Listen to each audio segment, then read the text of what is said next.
Footy Furnace, proudly presented by PointsBet's new Pull'em for AFL. What's gambling really costing you?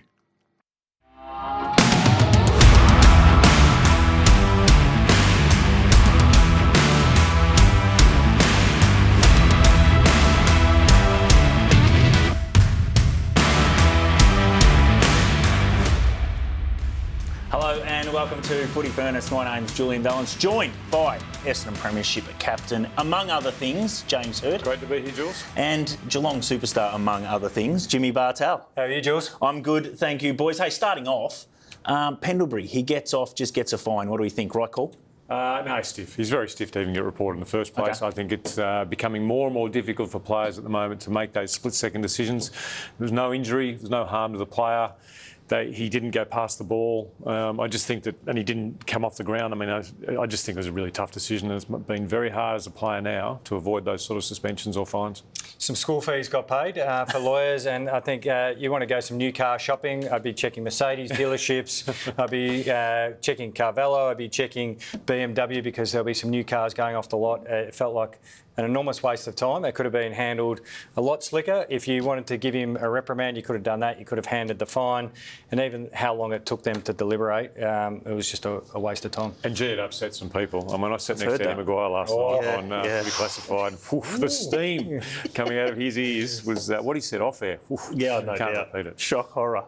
Hey, we've seen everyone play once. You can't win a flag in March. You probably can't lose a flag in March either. Is anyone sort of under the pump early, or is it's too early? I think the Saints would have preferred to have, won one of those two, but I don't think they're under the pump. I think the Bombers and Port probably were the two sides on the weekend that performed under what people thought. So those three, but I think it's too early to put anyone under the pump as such. Yeah, I agree. Sides still need to refine and adjust, and clearly they're trying to show everything that they've worked on, the big RFI over the summer period, and that's probably why we're seeing a lot of ball use, and you can see lots of clubs have put a big focus on that because defence has dominated in recent years. I know we touch on the new rules, but attack has been zeroed in. Now what we'll see probably from clubs in the coming weeks, all right, instead of going ballistic all the time, how can we set up behind the ball? So I think we'll have an adjustment period, which after about 4 or 5 weeks, then we can start putting some sides under the pump. Particularly sides that are getting beaten through ball use. I think that don't quite have the great ball use that maybe the Swans, the Hawks and the Bulldogs have. You'll see the sides a little bit less going, okay, the only way we can compete with these great sides with their ball use is to actually throw in more defensive mechanisms. So I think you'll see that happen. It's going to be interesting because I'm fully on this attack bandwagon and it's going to continue through the season. So opening round average 195, round one averages 191, 14 out of the 28 teams score 100 plus. That's 50%. It was sort of 23% 2024 and 30% in 2025. It's on the up. Yeah, the game goes in cycles. It does. And we see styles. And you go back to even the Swans and West Coast. Hard man on man. It was very difficult to score. I know my cat side, it was the high possession. That's the way you beat man on man, is if you keep the ball in constant movement. The Hawks then became a really good defensive pressing side, and the ball use became a real kicking game because they had elite ball users. Defence adjusted, rules changed, defence adjusted. Now we're finding attack trying to find ways. And in a couple of years, we'll go, oh no, how do we get scoring back up again? Yeah, but if you're St Kilda or Collingwood, using two clubs as an example, Collingwood, I think, will take the game skinnier and try not to move. And the Saints, having lost those two games with a bit of a shootout and ball movement, I think Ross has typically closed the game down a bit. I think they'll move towards that more quickly than others. Absolutely. Okay, so Thursday night we go to the MCG. It's Hawthorn versus Sydney, and as a starting point, boys, probably got to talk about Goulden because they're going to miss Sydney. Going to miss him for an extended period of time. He missed 13 last year, but other than that, he's been pretty stable. How does it impact him? I think hugely. I think Goulden and Heaney, I think, will miss as well. Those two haven't missed together for 4 years. I think the last 4 years, one of them's played. It's huge. It's a huge out. They've been so good with their ball movement, so good with the way they've dominated sides, particularly after half-time against Carlton. Goulden coming out of the back line and Heaney more forward of centre. I think it's going to be a big loss and make it very hard to beat Hawthorn. Been pretty stiff. Normally when players miss this amount of injuries over a 2-year period, it points to something mechanically wrong with their body or a soft tissue injury. But he's just been incredibly unlucky. You go back to that foot injury, he got it trapped underneath the player. It was a bit of a freak accident. And then it was almost the cricketer's injury where they're diving for the ball and the arm is out there exposed. So they've been unlucky with he missing, but he does have an enormous impact, as Hurdy touched on, the ball use, and then you compound that with Heaney. So, as you said, one sort of comes from the back half forward, but even though they've tried to move him up and be that kick inside forward 50, but they've got enough talent, Swans, still to be very competitive. And I think what will be interesting to see is the Swans, we all talk about their ball movement and their forward handball, but their ability to defend over the last two, they've been the best defensive team in the comp in terms of points against in the first round, and particularly entries. They've only averaged 48 entries against. And I like the way they set up behind the ball, particularly around stoppage, having that defensive midfielder that is well connected with the defence, because they're going to have a big job counteracting the Hawthorn forward 50 entries. I mean, Essendon weren't at the level in terms of their defence, but some of these entries are just laser, pinpoint, ball movement quickly up the ground, and then bang, that last kick inside 50 showing great connection. And what was really noticeable being at the MCG for this game is how quickly they made the ground really big. And it takes a lot of work, and you do a lot of unrewarded running, probably from the outside. I know coaches will highlight it and go, hey, you didn't get a touch there, and it feels a bit weird. We all play footy to get the footy. But because of the early spread and the willingness to actually dig in, and you can see that from Hawthorn, heads were down, make the ground big, because what it asks Essendon, and what they'll do hopefully against the Swans, is ask them the same question. So you can say, if you want to come block up the middle, will go around you. And what we're seeing, again, trends and patterns in football, and Hurdy and I have spoken about this before, is it used to be if you took the ball out the fat side, the rule was sort of, you can come back through the middle, but don't swing it back. We're seeing from sides off the back of the Brisbane model is, wherever the free is, just take it. Keep the ball in movement, keep it in motion, and that's what Hawthorn do. But you have to actually put in a lot of work early to make the ground really big. Yeah. And that's why the Swans' offside winger is going to be really important. If the ball's coming down this side, the winger that side coming around to support, and then pressing up to stop the Hawks coming back or going back around. Once you've got them on one side, you can't allow that short 45 to come through. Press up, offside winger gives extra protection. It's going to be fascinating because the Swans are a good defensive team, and their system and structure have been practising since Dean Cox is there, against a team with the ball in hand who are very, very good. Talking about very, very good, the numbers back that up. So when they win the uncontested footy, the Hawks, 16-4 last year. When they didn't, they went 2-6. So I think it's important that's obviously the Hawks and the Swans have got to shut them down. What about the Swans with their handball game? It's pretty impressive, isn't it? It is, and it's something they've identified at the end of last year and worked on, and they really cracked the code against Brisbane. Brisbane mids don't really like to defend. They're a very attacking mid because they're so good. Josh Dunkley's the opposite. He probably defends. But with this handball game against both Carlton and Brisbane, they're able to get the ball going forward and break through sides that fold back. So if you're folding back as a defensive team, this handball will win. To counteract that, you've got to be very quick to come up, stop the first one, that loopy handball, cut it off. You can do that. You can stop the Swans, but to date, both their defence and their forward handball has been a real weapon. And that last edit there paints the picture of what you're trying to achieve. So the high half back line or your high defenders, as many of those guys where you can get them turning around so you actually see their numbers, yep. That's when you've broken the first line, and that's what sides are trying to achieve, which then means the last line, whoever's playing, let's just call it the traditional fullback. It's funny, we're going back to the old positions.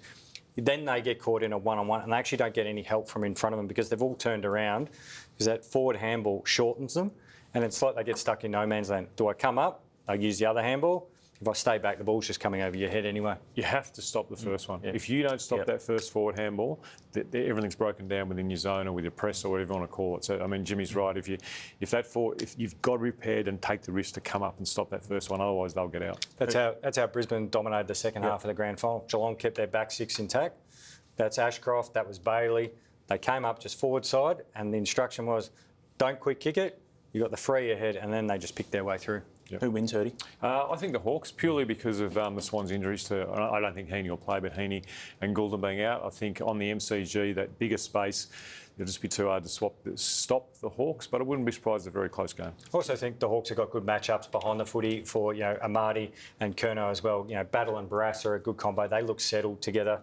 I think the Hawks, again, missing Goulden and Heaney at the MCG, tail up. It'll still be a close game, but Hawks just. Swans off the 5-day backup as well for the first time for the year. They didn't have a 5-day backup last year at all, but the league overall, 11 games, 5 wins, 6 losses, but 9 of those 11 missed market expectations. So I'm a bit worried about teams off the 5-day backup this year. We will keep a hold of that. Friday night footy, this is an absolute belter as well, boys, because it's Adelaide. They host the Bulldogs.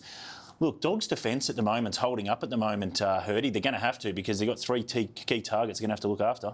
Yeah, as we've talked about a lot, it's not just about their back six, it's about the way that, particularly on the weekend against the Giants, I thought the Dogs' defence did well, but around the stoppage they just smacked the Giants and got the ball going their way, so there's not enough quick ball movement from the middle of the ground or high in their high defence for GWS to actually challenge the Bulldogs' defence, so a lot of those high kicks.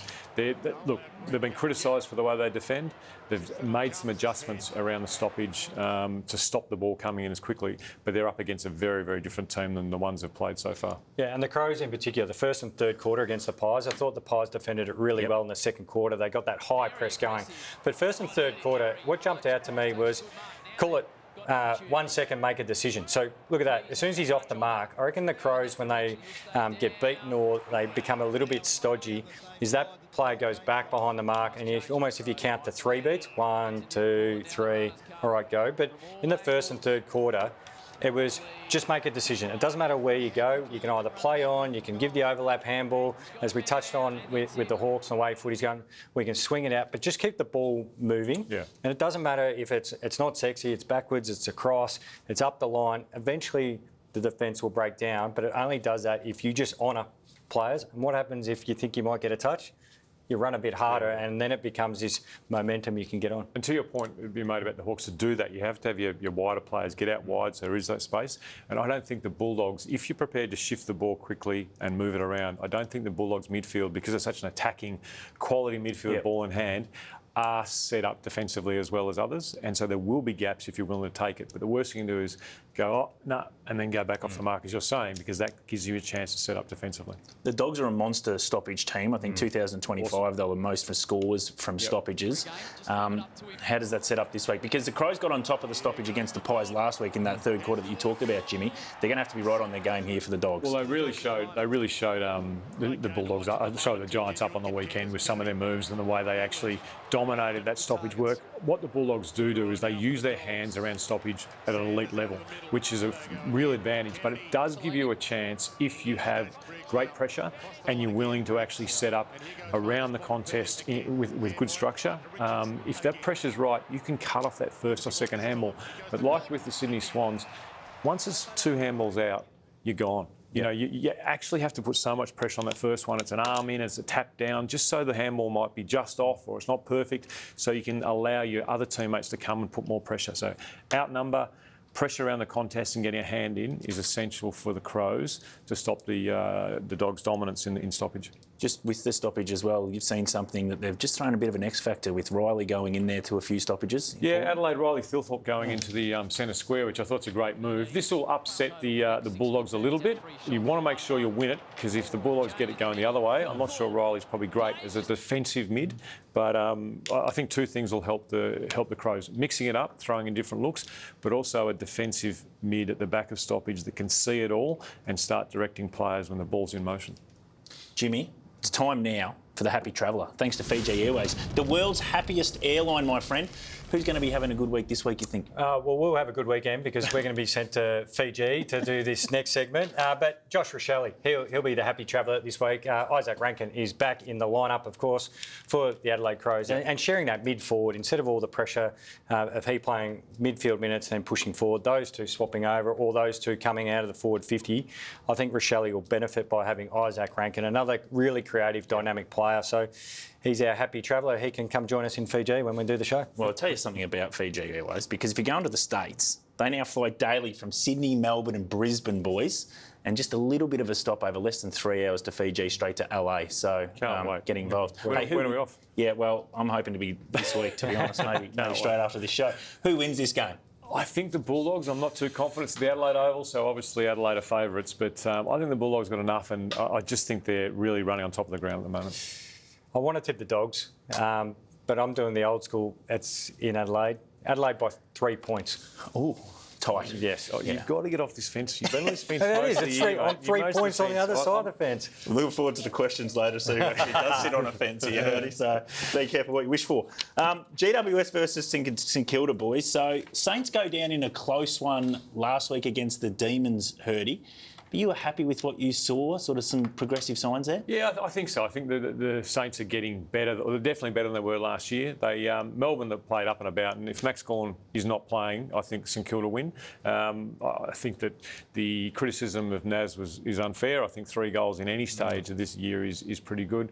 They're going to be desperate for a win, and the Giants are really decimated with injuries. They're really, they had a good win round 1. I just don't think they're up and about the way they need to be, and I'd tip St Kilda. Saints forward half connection? Yeah, I actually thought their connection was pretty good against Collingwood. They just dropped some marks and didn't get some ground ball. So they're still a work in progress, but I still think that there's a lot to like. So it's just finishing your work, where you're going. Of course, if you kick it to him, he's going to mark it. Naz, he's a star. But I think Sharman is just not quite there. And if he starts clunking them, but they kicked over 100 points. Yep. It's just they couldn't defend Melbourne kicking over 100 points. So they're very close to Saints without getting over the top, as we know. That's why I think Ross will close the game down a bit more than he has done. I can't see him being happy losing 100 to 105, 106. It's just not in his nature. Yes, they want to play a more expansive game. They've got more talent. But when he had talent, when he beat them in the grand final in 2009, they had a lot of talent. He still played a pretty defensive style, didn't he? Yeah, it was flogging rain. It's a bit harder to move it then.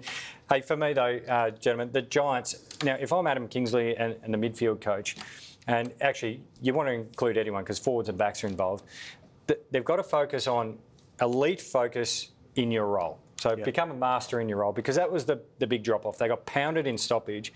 But the first 2 goals came about from not even being at the stoppage in time to set up, which then means players going, well, where am I? The first goal was a free kick for impeding the ruckman.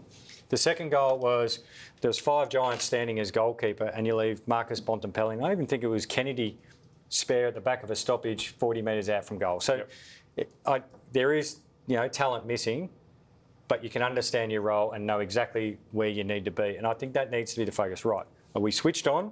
Let's just get this right. I don't want to be coming down to quarter time and going, why did we not have this person in this position? Why weren't we set up this way? Because you're beaten before the stoppage starts. Which is odd that it would be like that at AFL level. Like you think even at school level or at club level or whatever, it's pretty easy to get people to play their roles around the stoppage, and it's the one time you do it, the game stops. You can say, righto, where are you? Whereas it seems strange that they didn't get that right against such a great stoppage team. Yeah, their consistency just continues to plague, I think, them the GWS. Last year they were winning games they shouldn't have. It just seemed to happen. They were really poor last week. Hey, who goes to Naz? I don't think they have as an obvious option. Would you actually give the role to someone like a Harry Ralston? Like, he's actually a similar build, has played similar roles to Harry Perriman. When he was a Giant, he can go to the half-back line. He's come into the midfield, at least it ticks the midfield box, and it gives a starting point and a good learning for Harry Ralston. But then he's still got some learnings if Naz goes to the forward line, because he's played a bit of footy at half-back. But I don't think there's an obvious one, because Bedford's out, who's usually the run-with player. Yep, or you just put Finn... head to head. Away you go. Yeah. See what happens. That'd be fun. You want to be with the Saints here, Hurdy? Yeah, I think so. I think I'm a Giants fan, but I just don't see they're playing well enough with the cattle they've got. Yeah, I'm the same. I want to tip the Giants, but I think the Saints do crack the egg. They get on the board. Okay, bit of rain about too, boys. So I think it would be a low-scoring game, as you suggested, Hurdy. I think the rain might impact that game. Hey, plenty more to come, including Fremantle playing a absolutely rampaging Melbourne.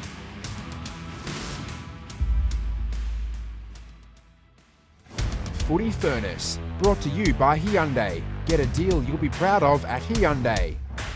Fiji Airways, sun, sea, smiles. Fiji awaits.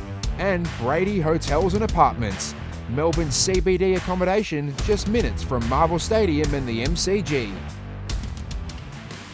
Righto, boys, welcome back to Footy Furnace. Hey, let's get to Fremantle versus Melbourne. So we probably looked at this contest maybe 6 months ago and you'd think, it's going to be a dour battle, low scoring. But we saw from Freo, they've become a high-energy team. And Melbourne, well, they blew it out of the park last week. Yeah, watching Fremantle that first half, they were as impressive as anyone that first half. Down at Kardinia Park, really beat up the Cats in the way they played. Their attack was fantastic. Jimmy, you talked about their ball movement, and they just looked like a dominant team. And I was surprised when I turned the TV back on about 45 minutes later they'd lost the game. So I think it's an exciting game because Melbourne are up and about. Melbourne played with a renewed energy and freedom they haven't had for a while. against a team that is looks like they're a real premiership contender.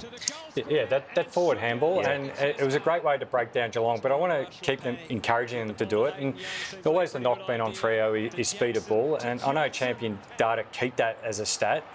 I know it was their first game, but it's the first time that they've been at the top of that. They're normally down in the bottom 3 or 4, so that's actually encouraging signs. I think they did a lot right.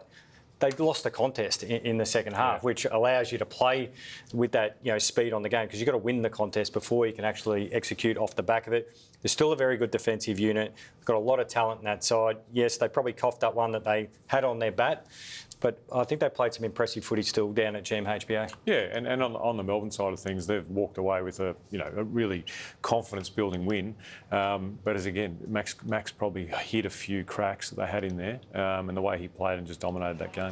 Fast ball movement here is the key for the Demons, isn't it? This seems to be a new look for them. Well, all the language out of the players were interviewed post the game and the lead up to this, when Stephen King came on board. I get the sense that this year he wants them to make mistakes trying to make the game. So make the error actually taking the game on, which is a different mindset of, hey, if you're going to do it, can you kick it to the boundary line so we can get a ball up and throw in and set up? So, yeah, it might hurt them in some games, and we might see games where the opposition's numbers are going to be through the roof, rebounding off half back. But I think this sets them up better long term. Melbourne internally are quietly confident they're a top 8 team. I think their belief is they're around the bottom of that top 8. I think I didn't have them there. I had them missing the 8, just maybe getting the 10. But if they do go to Freo and beat Freo, I think we've all got to probably reassess what we thought of Melbourne. They're not in a rebuild. They're sort of come down, and they're an exciting team to watch. Absolutely. Hey, Hurdy, it's time now for the Go Big prediction, thanks to Hyundai, my friend. Yes. Hail Mary! Hallelujah!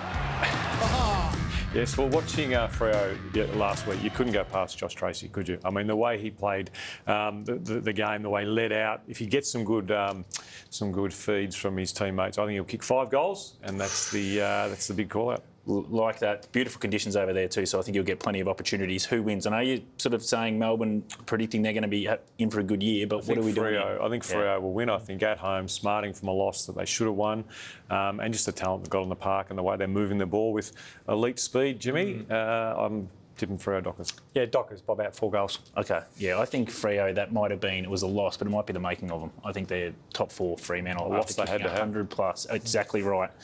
The saying that I never should ever have repeated. Hey, Jim, Value Player of the Week. This is going gangbusters, this Value Player of the Week, so let us roll. Yeah, we're looking for the Value Player of the Week, all thanks to Brady Hotels and Apartments. So, gentlemen, I'm looking for players who probably play above what we guessing there is their pay packet. So value for money, and then or who could probably take this with their player manager and go, hey, you might want to up the dollars. We had Leo Lombard in the forward pocket, and we're going to fill out a side. So once I pick that position, I do have the interchange, which we don't have up just yet, Hurdy. But we're going to try and fill out a side. And my value player of the week is Max Hall, who I think is a super player. I think choice. Underrated already in the competition. When you become so underrated, you become rated, because everyone talks about how underrated you are.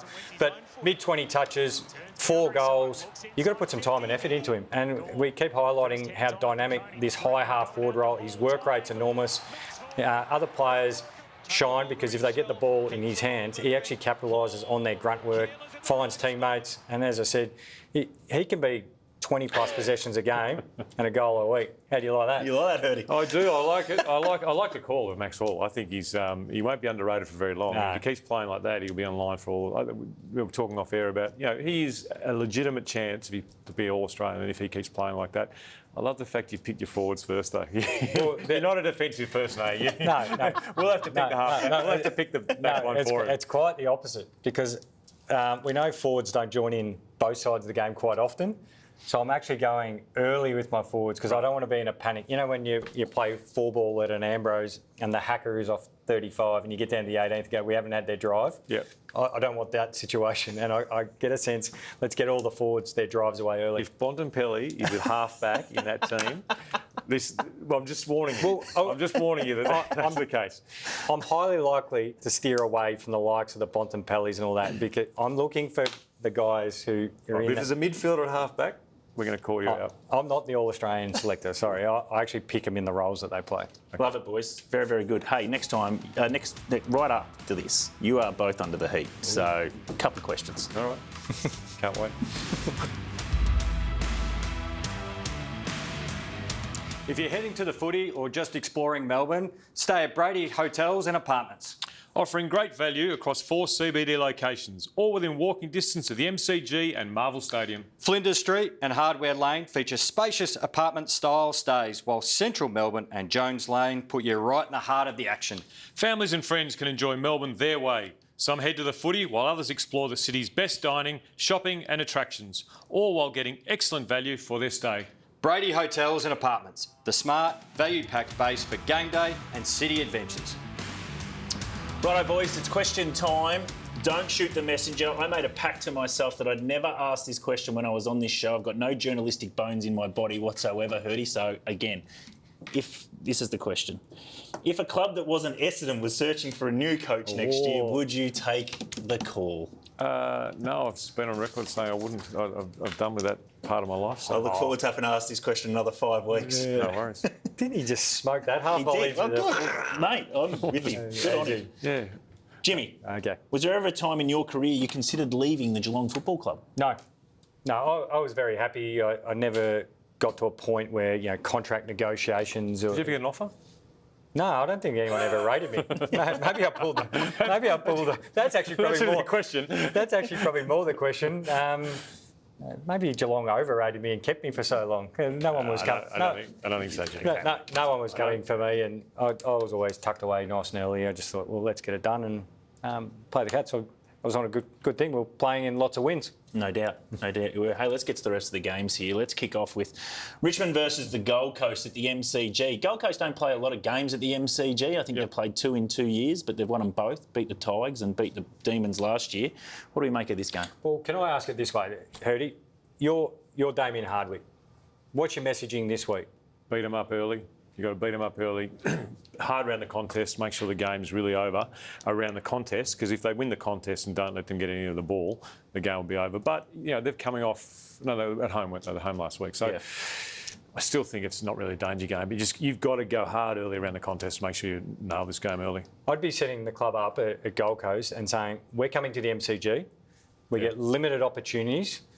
We're clear about our goal. We want to be at the MCG for the last game of the year.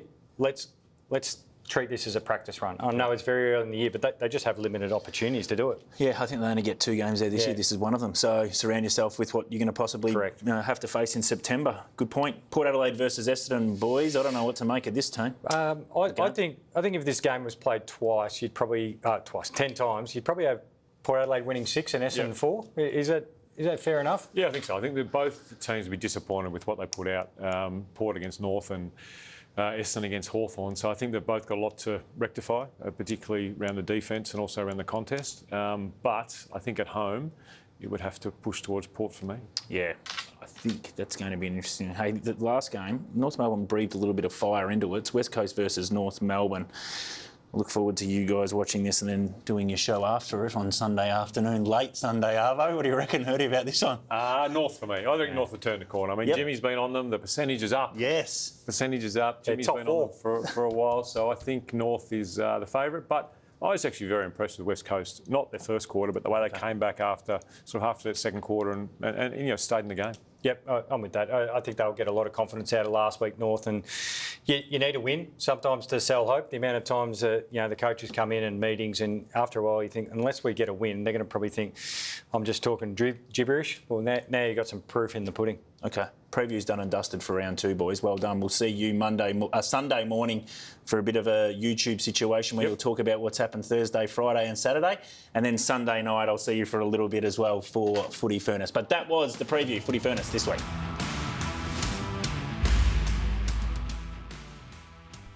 What's gambling really costing you? For free and confidential support, call the number on the screen or visit the website.